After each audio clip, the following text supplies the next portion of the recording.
Mapapagod, pero hindi susuko.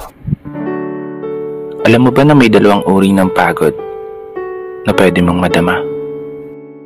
Una, yung pagod na itutulog mo lang at pagising mo, okay ka na. Pero may isang uri ng pagod na talagang kakaiba. Yun ay ang pagod na hindi nadadaan sa pahinga. Isang pagod na magpapahiwatig kung gaano kabigat ang mga problema mong daladala. Pagod na magpapanginig ng mga luha sa mata. Pagod na magdidikta sa'yo para sabihing ayaw mo na. Mapapatanong ka na lang talaga, saan nga ba ang direksyon ng aking mga paa? Mga paang tila pagod na sa kakahakbang.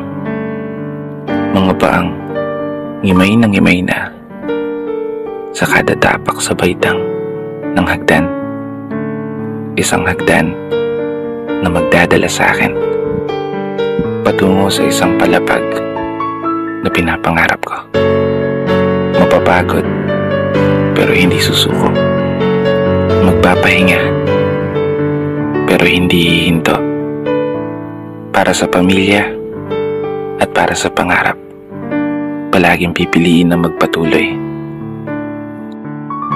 Kasi alam mo, kung ang pagod ay kapalit ng magandang kinabukasan, wala kang dahilan para sukuan ng pagod.